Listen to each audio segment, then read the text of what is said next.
Merci si vous nous rejoignez sur Radio Haïti Connexion à l'heure de notre revue hebdomadaire de nouvelles.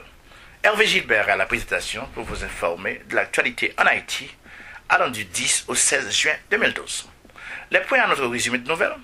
Le gouvernement haïtien exprime ses sympathies aux parents des victimes du naufrage au large des Bahamas. 157 nouveaux inspecteurs intègrent la police nationale d'Haïti à l'occasion de son 17e anniversaire le 12 juin dernier. Le PAM, Programme alimentaire mondial, annonce le renforcement de la lutte contre la faim en Haïti. Tous ces points et autres seront développés juste après notre annonce publicitaire. Nous vous rappelons que cette édition de nouvelles est patronnée par le cabinet de Maître Kelly Tabuto, qui vous offre des cours de droit pratique haïtien en ligne sur le réseau d'Haïti Connexion. Pour toutes vos questions en rapport avec les lois haïtiennes, suivez les cours de Maître Kelly Tabuto sur notre réseau. Voici à présent le développement du journal. Un bateau parti dimanche de l'archipel des Abacos, chargé d'Haïtiens qui apparemment se dirigeait vers les côtes de la Floride, localisées à moins de 300 km, a fait naufrage le dimanche 10 juin au large des Bahamas. Le bateau aurait eu au moins 28 compatriotes à bord. 11 cadavres de nos compatriotes ont été repêchés des lieux de la tragédie et 7 autres ont pu être secourus par les gardes-côtes des États-Unis.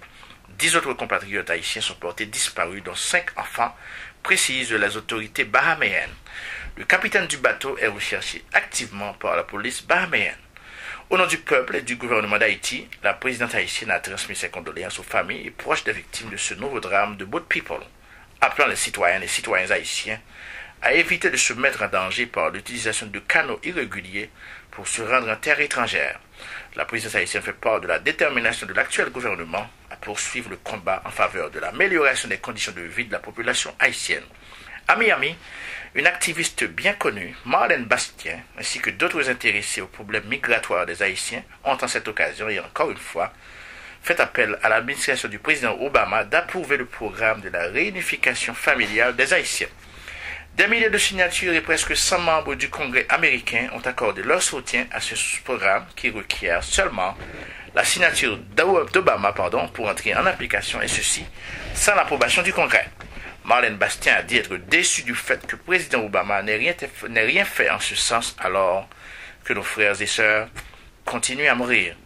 Nous continuons avec notre résumé de nouvelles pour vous informer que la police nationale d'Haïti a accueilli mardi à l'Académie de police à Frères 157 nouveaux inspecteurs, dont 3 femmes, qui ont reçu leur diplôme après 6 mois de formation. La cérémonie de graduation s'est déroulée en présence du président Martelly, qui a annoncé à l'occasion la mise en veilleuse du projet de création d'une nouvelle force armée au profit de la PNH. Il faut d'abord moderniser la seule force dont nous disposons avant de penser à en créer une nouvelle, a dit M. Martelly. Il a également reconnu que la police nationale fait face à des problèmes d'effectifs et de logistique. Il a toutefois salué le professionnalisme des agents, se félicitant que la police haïtienne soit parmi les 10 polices de la région les moins corrompues. Pour sa part, le directeur de l'institution, Mario-André Sol, a déclaré que les nouveaux cadres de la police nationale vont contribuer au renforcement de l'institution fêtant son 17e anniversaire.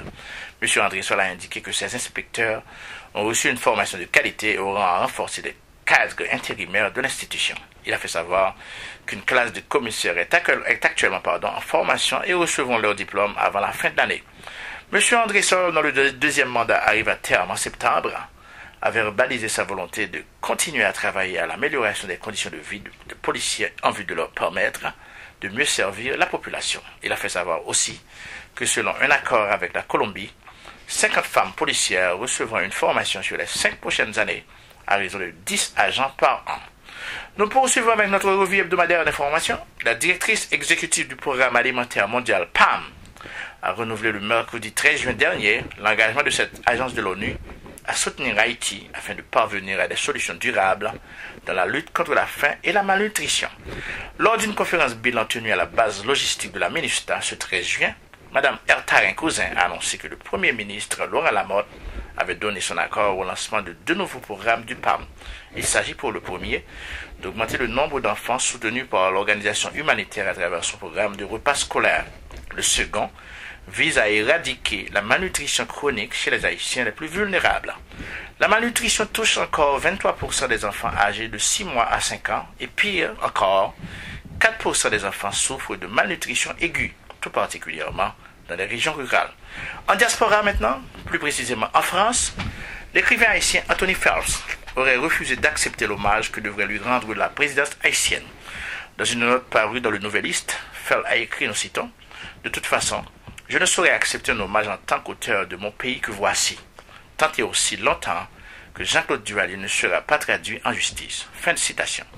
Toujours en diaspora, des Dominicains nés de parents haïtiens en République dominicaine ont vu leur nationalité dominicaine annulée par la Jointe centrale électorale GCE. Mécontents, ces derniers ont manifesté mardi dernier devant les locaux de la GCE à Santo Domingo et dans d'autres villes pour exiger le retrait immédiat d'une telle décision qui les prive de leurs droits fondamentaux. Cette décision de la Jointe centrale électorale est connue sous le nom de Résolution 12. Elle empêche les citoyens d'origine haïtienne de jouir d'un ensemble de droits que l'État dominicain est tenu de leur garantir, comme celui à l'identité, à l'éducation et au vote.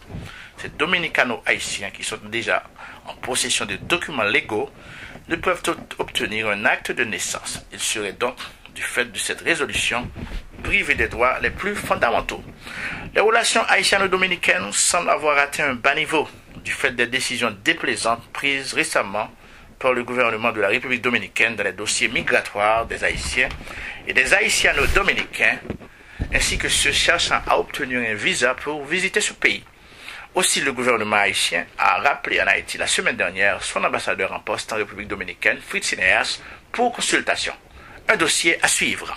Voilà, nous mettons ici un terme à cette revue hebdomadaire de nouvelles.